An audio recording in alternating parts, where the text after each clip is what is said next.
అందరికీ నమస్తే. మావోయిస్ట్ గణేష్ చనిపోయిన విషయం అందరికీ తెలిసిందే. ఎన్కౌంటర్లో మావోయిస్ట్ గణేష్ చనిపోయిన తర్వాత 45 సంవత్సరాల సుదీర్ఘమైన అడవి ప్రాంతంలో మావోయిస్టుగా పేద ప్రజల కోసం బతికిన బిడ్డ, చెండూరు బిడ్డ, నల్లగొండ జిల్లా బిడ్డ. మరి నిజంగానే తన తండ్రి చనిపోతే కూడా మావోయిస్టు గణేష్ ఇంటికి రాని పరిస్థితి, కనీసం తల్లిదండ్రులను కూడా చూడలేని పరిస్థితులు ఉన్నాయి. తల్లి దీనమైన పరిస్థితిలో, కనీసం తినడానికి తిండి కూడా లేని పరిస్థితిలో తల్లి కూడా చనిపోయిన పరిస్థితులు మాత్రం ఉన్నాయి. ఇప్పుడు ఆ చెండూరు మండలం చెండూరు మండలంలో పుల్లెంల అనే గ్రామం, ఇది చూస్తూ ఉన్నాం. పుల్లెంల చెండూరు మండలం పుల్లెంల, ఇక్కడ నల్లగొండ జిల్లాలో విషాద ఛాయలు అలుముకున్నాయని చెప్పుకోవచ్చు. నాన్న చనిపోయిన సంవత్సరం రాసిన లేఖ, తల్లికి రాసిన లెటర్ ఏదైతే ఉంటుందో ఆ లేఖ ఇప్పుడు సంచలనంగా మారింది. కన్నీళ్లు తెప్పిస్తున్న తల్లికి రాసిన, మావోయిస్ట్ గణేష్ తల్లికి రాసిన లేఖలో, ఉత్తరంలో కన్నీళ్లు తెప్పిస్తూ ఉన్నాయి. నిజంగానే ఏం జరుగుతుంది? విప్లవ ఉద్యమాల వైపు ఎందుకు వెళ్తూ ఉన్నారు? మరి నిజంగా వాళ్ళు సాధించింది ఏముంది అని ఒక్కసారి చర్చోపచర్చలు వస్తూ ఉన్నాయి. ఆ లేఖ సారాంశం ఏంది? ఎందుకు లేఖ రాసిండు? తల్లిదండ్రులు చనిపోయినా కూడా మావోయిస్టులు ఎందుకు రాలేకపోతున్నారు? మరి వచ్చిన తర్వాత దొరకబట్టి మళ్ళీ పిట్టల్లగా కాల్చే ఆస్కారం ఉందా? హిడ్మా తల్లిని చూసినాం, కనీసం బట్టలు కూడా లేని పరిస్థితి. హిడ్మా తల్లిని చూసినాం. వీళ్ళు పేద వర్గాల కోసం పనిచేస్తూ ఉన్నారు, కానీ కన్న తల్లిదండ్రులకు బుక్కెడు అన్నం కూడా పెట్టలేని పరిస్థితులకు వెళ్తున్నారు అన్న ఒక నెగటివ్ టాక్ కూడా మావోయిస్టుల పైన పెద్ద ఎత్తున నడుస్తూ ఉంది. సరే, అది అటు పెడితే ఆ లెటర్ ఇప్పుడు సంచలనంగా మారింది. ఆ ఉత్తరం మొత్తం చదివి వినిపిద్దాం. ఆ ఉత్తరం ఆ టైంలో గణేష్ వాళ్ళ నాన్న చనిపోయిన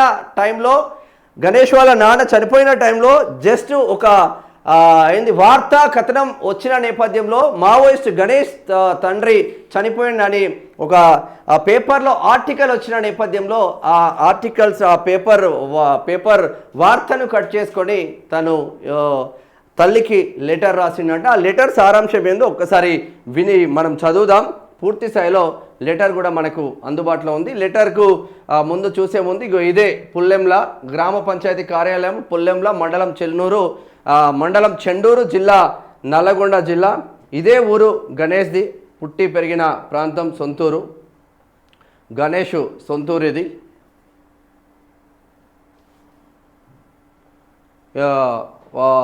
ఇది ప్రజావీరులు మృత్యుంజయులు అంటూ ఇక్కడ ప్రజా యుద్ధనేత, మావోయిస్ట్ పార్టీ సెంట్రల్ కమిటీ మెంబర్గా పనిచేసి 45 సంవత్సరాలుగా ప్రజా ఉద్యమంలో ఉన్నాడు గణేష్ అన్న. మరి చనిపోయిన విషయం అందరికీ తెలిసిందే. నిన్న వార్తలు కూడా చూసాం. ఒక్కసారి ఈ కథనం చాలా సెన్సేషనల్గా మారిందనే చెప్పుకోవచ్చు. మావోయిస్ట్కు సంబంధించింది ఈ కథనం. ఈ లేఖ ఏదైతే ఉంటుందో ఈ లేఖ చాలా పెద్ద ఎత్తున గణేష్ ఎప్పుడు 2022లో రాసిండు తల్లికి. 2022లో లేఖ రాస్తే ఆ లేఖ ఇప్పుడు నిజంగా తల్లి చదివిందా? తల్లి చదివి మరి సంతోషపడ్డదా? తల్లి కూడా చనిపోయిన పరిస్థితి. కనీసం ఊరు వాళ్ళు కూడా, ఆయన ఎప్పుడో 45 సంవత్సరాల క్రితం వెళ్ళిండు. మరి ఈ సాయంత్రం డెడ్ బాడీ వచ్చే ఆస్కారం ఉంది. రేపు ఆదివారం మధ్యాహ్నం 12 గంటలకు అంత్యక్రియలు జరుగుతాయని పుల్లెంల గ్రామస్తులు చెప్తున్న వాక్యాలు మాత్రం చూస్తూ ఉన్నాం. ఒకసారి ఏం రాసిండు ఏంది అన్నది చూసే ప్రయత్నం అయితే ఒక్కసారి చేద్దాం. పూర్తి స్థాయిలో లెటర్ వైరల్గా మారిన పరిస్థితి మాత్రం ఉంది. పాక హనుమంతు ఆలియాస్ గణేష్ ఉయికే 2022 నవంబర్లో తల్లికి రాసిన ఉత్తరం కన్నీళ్లు తెప్పిస్తున్న పరిస్థితి మాత్రం ఉంది అని చెప్పుకోవచ్చు. డిసెంబర్ 25 ఒడిశాలోని కాందామాల్ అడవి ప్రాంతంలో పోలీసులు హత్య చేసిన మావోయిస్టు కేంద్ర నాయకుడు, అంటే ఎన్కౌంటర్లో చనిపోయాడు నాయకుడు పాక హనుమంతు అముద్రిత రచన ఇది. ఆయన మరణానంతరం లభ్యమైంది. 2022 సెప్టెంబర్లో తన తండ్రి మరణించారనే వార్త విని ఆయన ఈ రచన చేసినట్లు ఇందులోని ఆధారాలను బట్టి తెలుస్తుంది. ఆయన తల్లి కూడా ఆ తర్వాత దుర్భర దారిద్ర్యంలో, అనారోగ్యంతో, వయోభారంతో మరణించింది. ఇక్కడ బాధ అనిపిస్తుంది. ఎందుకంటే తల్లిదండ్రులనే చూడలేకపోతా ఉన్నాం. తల్లిదండ్రులకు బుక్కడు బువ్వ పెట్టలేని పరిస్థితిలో మావోయిస్టులు వెళ్తా ఉన్నారు. ప్రజా ఉద్యమాలు చేయడం మంచిగానే ఉన్నది, కానీ కన్న తల్లిదండ్రులకు బుక్కడి బువ్వ పెట్టలేని పరిస్థితికి ఎందుకు వెళ్ళాలి మావోయిస్టులు అన్న ఒక నెగటివ్ టాక్ మాత్రం వినిపిస్తూ ఉంది. దుర్భరమైన తిండి లేకుండా దుర్భరమైన దారిద్ర్యంలోకి వెళ్ళి తల్లి కూడా మరణించిన పరిస్థితి 2022లో తండ్రి మరణానంతరం లేఖ రాసిండ్లు. మరి ఆ తల్లి చదివిందా, ఇప్పుడెందుకు వైరల్ అవుతుంది అనేది క్వశ్చన్ మార్క్గా మారింది. ఒక్కసారి చూద్దాం. ఎడికి వచ్చింది, వయోభారంతో మరణించింది. ఇంతకు ఈ లేఖ జీవించి ఉన్నప్పుడు ఆ తల్లికి చేరిందో లేదో తెలియదు. కొడుకు ఉత్తరంతో సుదీర్ఘ నిరీక్షణ భారం నుంచి ఆమెకు సాంత్వన కుదిరిందో లేదో తెలియదు. ఆయన మరణ సందర్భంలో కూడా ఒక ప్రముఖ దినపత్రిక దీన్ని ప్రచురించకుండా తిరస్కరించినప్పటికీ పాఠకులకు ఇది చేరాలని వాళ్ళు ప్రయత్నం చేస్తూ ఉన్నాం. ఏం రాసిండు ఇక్కడ నుంచి స్టార్ట్గా. ప్రియమైన అమ్మ, ఈ విషాద సమయం ఇలా వస్తుందనుకోలేదు. 90 సంవత్సరాల వయసులో నాన్న సెప్టెంబర్ 30, 2022న మనల్ని వదిలి వెళ్ళిపోయాడనే దుఃఖకరమైన సమాచారాన్ని పేపర్లో చూశాను. నేను మిమ్మల్ని విడిచి విప్లవ పంథాలో అడుగు పెట్టాక నాన్న మరణ వార్తతో నాకు 4 దశాబ్దాల కిందటి విషయాల్ని గుర్తుకు వచ్చాయి. నీతో, నాన్నతో, మన కుటుంబ సభ్యులతో, ఊర్లో వాళ్ళతో గడిపిన రోజులన్నీ నా మనసులోకి వచ్చాయి. నేను విప్లవంలోకి రావడానికి ముందు మీ అందరి ప్రేమతో, వాత్సల్యంతో జీవించడం వల్లే ఇప్పుడు ఇలా నేను ఎంచుకున్న మార్గంలో నడవగలుగుతున్నానని అనిపించినప్పుడల్లా మీ అందరి మీద మరింత గౌరవం కలుగుతుంది. ముఖ్యంగా నాన్న నా కోసం, నా తోబుట్టువుల కోసం, మన ఇంటి కోసం ఎంతో కష్టపడ్డారు. ఈ దేశంలో సగటు మానవులందరూ అలా జీవిస్తున్న వారే. అందులోనే బాధ్యత, ప్రేమ, శ్రమ, సుగుణం అన్నీ చాలా గొప్పవి అని రాసుకొచ్చిండు. చిన్నప్పుడు మా తాత పుల్లయ్య, నాయనమ్మ, పెద్దమ్మ ఒడిలో ఆటలాడుకుంటున్న రోజులు నా బాల్యం అంతా సజీవమైనవి. నాన్న మూటగొట్టి పొలం చెలక దున్ని పెంటగొట్టి విత్తనాలు వేసి పంటలు పండించేవాడు కదా. ఆయన చేసిన కష్టమంతా నీదే.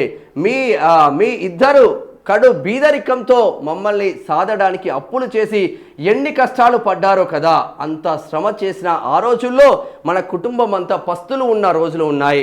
నాకు అవన్నీ చెరగని జ్ఞాపకాలే. ఈ దేశంలో మనలాంటి ఎన్నో కుటుంబాలు అట్లా బతుకుతున్నవే. మీరు కడుపు కట్టుకొని మమ్మల్ని సాధిన తీరు నాకు ఎప్పుడు గుర్తుకు వస్తుంది. తల్లిదండ్రులందరూ ఎవరైనా ఎక్కడైనా ఇట్లానే ఉంటారని నాకు ఆ తర్వాత చాలాసార్లు అనుభవంలోకి వచ్చింది. అంత కష్టంలో కూడా మీకు భవిష్యత్తుపై గొప్ప ఆశ ఉండేది. బహుశా మన సొంత జీవితంలో మీరు చూసిన ఆశే నాకు మానవాళి మీద, ఈ దేశ చరిత్ర మీద ఆశావాదంగా మారింది కావచ్చు. అందుకే నీవు నాన్న ఆ రోజుల్లో చెప్పిన మాటలు నేనెప్పటికీ మరవలేను. ఇంటి పెద్ద కొడుకుగా నాపై మీరు చూపిన ఆ అమితమైన ప్రేమ, వాత్సల్యం, నమ్మకం నన్ను నా విప్లవ పంథాలో సదా రాటుదేలుస్తున్నాయి. ఆ రోజుల్లో నేను చదువుకోవడానికి మన ఊరి నుంచి, అంటే పుల్లెంల నుంచి నల్లగొండ టౌన్కు వెళ్ళడానికి బస్సు కిరాయికి కూడా డబ్బులు లేకపోతే నీవు 2 రోజులు నాట్ల కూలికి పోయి తెచ్చి ఇచ్చిన డబ్బులతో నేను బయలుదేరాను. Heart touching. ఇది అందరి జీవితాలలో జరుగుతూ ఉంటుంది. నేను పై చదువులు చదివి ఏదైనా కొలువు చేసి కుటుంబాన్ని సాదుతారని మీరు అందరూ అమ్మా నాన్నల్లాగానే అనుకున్నారు. కానీ నేను విప్లవ మార్గం ఎంచుకున్నాను. అయితే నేను ఆ బాధ్యత నుంచి తప్పుకోలేదని, సరైన దారిలోనే ఉన్నానని మీరు ఆ తర్వాత అర్థం చేసుకున్నారని తెలిసి సంతోషించాను. నేను ప్రాథమిక చదువులు చదువుతున్న రోజుల్లో తాత పుల్లయ్య తాను 40వ దశకంలో నల్లగొండ జిల్లాలో జరిగిన సాయుధ రైతాంగ పోరాటంలో పాల్గొన్న అనుభవాలు చెప్పేవాడు. ఆ రోజుల్లో గ్రామాల్లో కొనసాగుతున్న దొరల దౌర్జన్యాలను, దోపిడీ పీడనలను, వెట్టి చాకిరిని ఆయన కళ్ళకు కట్టినట్టుగా చెప్పేవాడు కదా. ఆనాడు కమ్యూనిస్టు గెరిల్లాలను నడిపించడానికి నైజాం పోలీసు బలగాలు, రజాకార్ల దాడులు, నెహ్రూ పటేల్ నాయకత్వంలోని భారత సైన్యం నల్లగొండ జిల్లాను ఎట్లా చుట్టిముట్టినావో చెప్పేవాడు. గ్రామాలలో పేదల ఇండ్ల దహనం, లూటీలు, దౌర్జన్యాలు, మహిళలపై కొనసాగించిన అత్యాచారాలు, ఒక్కొక్క ఘటనను వివరంగా చెప్పేవాడు. మన పల్లెల్లో తాతలాగా తెలంగాణ రైతాంగ సాయుధ పోరాటంలో పాల్గొన్న అనుభవం ఉన్న పెద్దలు ఎంతోమంది ఉన్నారని నాకు కాస్త పెద్దయ్యాక తెలిసింది. అట్లానే ఆనాటి విప్లవ వారసత్వాన్ని వేలాది మంది అమరుల త్యాగాలను ఎత్తిపడుతూ నక్సల్బరీ శ్రీకాకుళ పోరాట యోధులు కొనసాగిస్తున్నారని తెలుసుకున్నారు. అంతగా తాత తన పోరాట అనుభవాలతో నా మీద చెరగని ముద్ర వేశారు. ఆయన మాటల వల్ల నా యవ్వన కాలంలో నేను సమాజంలో జరుగుతున్న దోపిడీ అసమానతల గురించి సీరియస్గా ఆలోచించే అవకాశం కలిగింది. విప్లవ రాజకీయాలతో ప్రభావితమై విద్యార్థి సంఘం అంటే రాడికల్ స్టూడెంట్ యూనియన్ రాడికల్ విద్యార్థి సంఘంలో సభ్యుడిగా చేరి జిల్లా కమిటీలో ఉంటూ పనిచేశాను. 1981లో కాలేజీలో డిగ్రీ చదువుతూ కాలేజీ చదువులకు మధ్యలో వదిలేసి మనలాంటి పేద ప్రజల బతుకులు బాగుపడాలని కోట్లాది పేద ప్రజలను మీలాంటి తల్లిదండ్రులను ప్రజలను దోపిడీ పీడల నుంచి మహిళలను కూడా పీతస్వామ్యం మహిళలను కూడా కొంచెం అంటే అప్పుడు దోపిడీదారులు ఈ బరివాతల మనం బరివాతల ఏకంగా మన అస్తిత్వమే కంప్లీట్గా కోల్పోతున్న పరిస్థితి తీసుకొచ్చిండు నైజాం. బతుకమ్మలు ఆడిపించిన పరిస్థితి. అందుగురించే నల్లగొండ జిల్లా ఉద్యమాలకు కేరాఫ్గా మారింది. నల్లగొండ బిడ్డలే చాలా వరకు క్వశ్చన్ చేస్తున్నారంటే 100% చేస్తారు. ఆ కోణంలోనే చాలామంది బిడ్డలు పైకొచ్చిన పరిస్థితి మాత్రం ఉంది. ఎస్, అణచివేతల నుంచి అత్యాచారాల నుంచి విముక్తి చేయాలనే ఒక న్యాయమైన ఆలోచనలతో విప్లవోద్యమంలోకి వెళ్ళాను. నీవు నాన్న అందించిన నిజాయితీ, శ్రమ చేసే తత్వం, తాత అందించిన పోరాట అనుభవాలు నన్ను ఇప్పటికీ నడిపిస్తున్నాయి. మీరు నేర్పిన మానవీయ విలువలు సామాజిక విలువలుగా విప్లవ ఆదర్శాలుగా విప్లవ ఆచరణలో నాలో మారాయని చెప్పడానికి సంతోషిస్తున్నారు. స్వార్థం లేకుండా జీవించాలనే విలువ నా విప్లవ ప్రస్థానాన్ని నిత్యం గట్టిపరుస్తున్నది. నా 40 ఏళ్లలో పోలీసు బలగాలు అనేకసార్లు మన ఇంటిపై దాడులు చేసి మిమ్మల్ని ఇబ్బంది పెట్టినట్లు నేను తెలుసుకున్నారు. ముఖ్యంగా నాన్నను చండూరు పోలీస్ స్టేషన్ తీసుకెళ్లి నా ఆచూకీ కోసం అవమానపరుస్తూ హింసించారు. నన్ను లొంగిపొమ్మని పత్రికా ముఖంగా ప్రకటించాలని నాన్నను ఎన్నోసార్లు వేధించినప్పటికీ ఆయన తల వంచలేదు. ఒక విషయంలో స్పష్టత ఉంటే ఎన్ని కష్టాలు వచ్చినా దానికోసం నిలబడి ఉండాలనే విలువను ఆయన తన సొంత జీవితంలో పాటించారు. నా వల్ల వచ్చిన నిర్బంధాన్ని తట్టుకునే విషయంలో కొనసాగించారు. కార్మికులు, రైతులు, దళితుల, మహిళల విముక్తి కోసం విప్లవకారునిగా నా కొడుకు పనిచేయడాన్ని గర్వంగా భావిస్తున్నానని ధైర్యంగా చెప్పేవాడని తెలుసుకొని నేను ఉప్పొంగిపోయాను. మీలాంటి తల్లిదండ్రులు ఈ దేశంలో వేల లక్షల మంది ఉన్నారు. దేశవ్యాప్తంగా విప్లవోద్యమం పురోగమించడంలో మీలాంటి తల్లిదండ్రుల ఆకాంక్షలు కూడా భాగం. అలాంటి ఆలోచనలతోనే నాన్న తన తుది శ్వాస వదిలి ఉంటాడని నేను ఊహించగలను. ఈరోజు అనేక మంది విప్లవకారులు తమ ప్రియమైన తల్లిదండ్రులను తోబుట్టిన వాళ్ళను తలుచుకోవడమే తప్ప కలుసుకోలేని విధంగా దోపిడీ రాజ్యం నిర్బంధం విధించింది. విప్లవకారులను హత్య చేయడానికి తహతహలాడుతూ తలలకే కాదు మేం ధరించిన ఆయుధాలకు బహుమతులు ప్రకటించింది. అనేక కుట్రలు కుతంత్రాలతో దేశవ్యాప్తంగా ఆల్అవుట్ వార్ కొనసాగిస్తున్నది. బీహార్, జార్ఖండ్ మొదలుకొని దండకారణ్యం, ఒడిశా, తెలంగాణ వరకు దాదాపు 7 లక్షల పోలీసు కమాండోలు, అర్ధ సైనిక బలగాలను మోహరించి కార్పొరేట్ సెక్యూరిటీని విస్తరింప చేస్తూ దేశవ్యాప్తంగా విప్లవోద్యమాన్ని 2022 వరకు సమూలంగా నిర్మూలించాలని ఆపరేషన్ సమాధాన్ పేరుతో బహుముఖ దాడులు కేంద్ర రాష్ట్ర ప్రభుత్వాలు చేపట్టాయి. పట్టణ ప్రాంతాల్లో ప్రజాస్వామిక అభ్యుదయ విప్లవ ప్రజా సంఘాల నాయకులపై, మేధావులపై కేంద్రంలోని మోదీ ప్రభుత్వం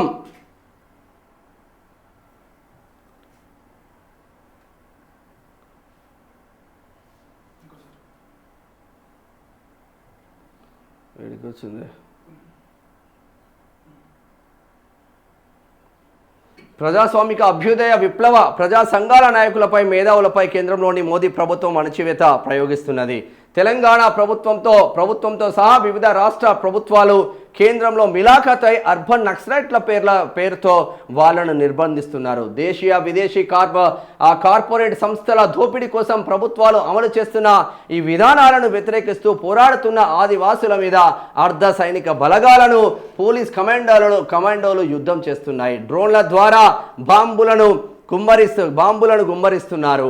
ఈ ఫాసిస్టు నిర్బంధం మూలంగా రక్త సంబంధికులు మరణించిన సందర్భాల్లో కూడా మేము మిమ్మల్ని కలవలేకపోతున్నాం. విప్లవకారులు అమరులైనప్పుడు వాళ్ళ రక్త సంబంధికులు చనిపోయినప్పుడు ఎందరో ప్రజా సంఘాల సభ్యులు కలిసి అంతిమ వీడుకోలు పలికే సాంప్రదాయం చాలా ఏళ్ళుగా కొనసాగుతున్నాయి. నాన్నను కూడా అట్లే గౌరవంగా సాగనంపారని తెలిసి ఈ విషాదంలో కూడా సంతోషం కలిగింది.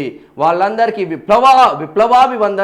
వందనాలు తెలియజేస్తున్నాను అంటూ నీ బిడ్డ పి హనుమంతు కేంద్ర కమిటీ సభ్యుడు 15 నవంబర్ 2022లో రాసిన లెటర్ ఇది. 2022లో రాసిన లెటరు ఇప్పుడు వైరల్గా మారుతూ ఉంది. అప్పుడే చెప్పిండు. అప్పుడంటే మనం అనుకుంటాం నార్మల్గా మావోయిస్టు అనేవాడు ఇవాళ అడవిళ్ళల్లో ఉంటారు, వాళ్ళకేం తెలుసు అన్నారు.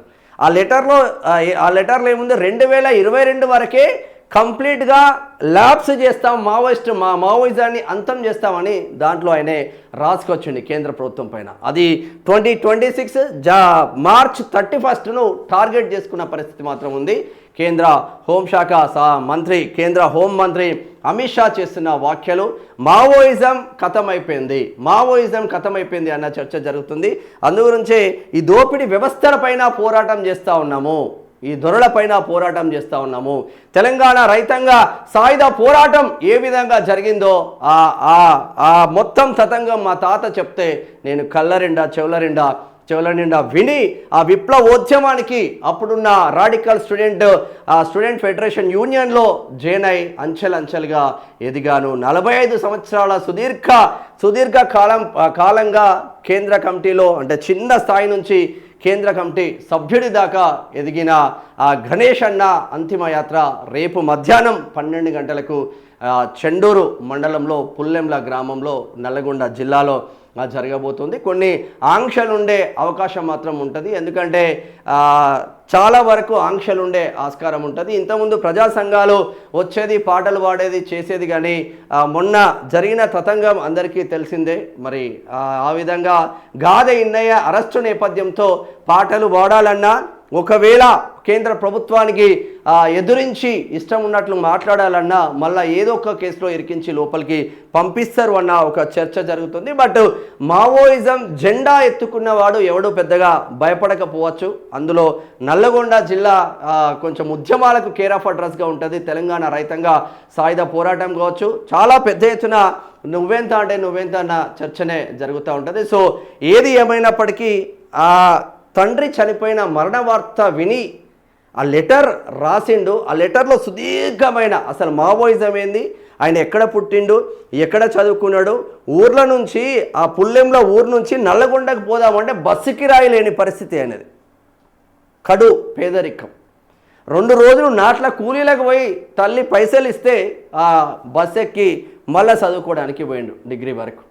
సో ఒక్కొక్కసారి కన్నీళ్ళు వస్తూ ఉంటాయి, ఒక్కొక్కసారి బాధ అనిపిస్తుంది, ఒక్కొక్కసారి చాలా ఆవేదనకు గురవుతూ ఉంటాం వీళ్ళ లైఫ్ స్టోరీస్ తెలిసినప్పుడు. ఎందుకంటే వాళ్ళు ఎవరి కోసం పనిచేస్తూ ఉన్నారు, కన్న తల్లిదండ్రులకు బుక్కెడు బువ్వ పెట్టలేని పరిస్థితిలో ఉంటారు. కానీ వాళ్ళ విప్లవోద్యమం మొత్తం ఒక తల్లికి బువ్వ పెట్టకపోవచ్చు, కానీ చాలామంది పేద వర్గాల కోసం నేను పనిచేస్తున్నా అన్న ఒక సంతోషంలో ఉంటారు. ఈ అడవినే కాపాడిన అన్న సంతోషం ఆదివాసీ హిడ్మా లాంటి ఆదివాసీ గూడాలలో కావచ్చు, ప్రపంచవ్యాప్తంగా హిడ్మాకి ఎంత పేరు వచ్చిందో భారతదేశ వ్యాప్తంగా అందరికీ తెలిసిందే. సరే, ఏది ఏమైనప్పటికీ రేపు ఎలా జరగబోతుందో మనం కూడా అక్కడికి వెళ్ళి చూద్దాం. ఇది లెటర్కి సంబంధించింది అయితే కళ్ళకు నీళ్ళొచ్చే సంఘటనలు మాత్రం ఉన్నాయని చెప్పుకోవచ్చు. చూద్దాం.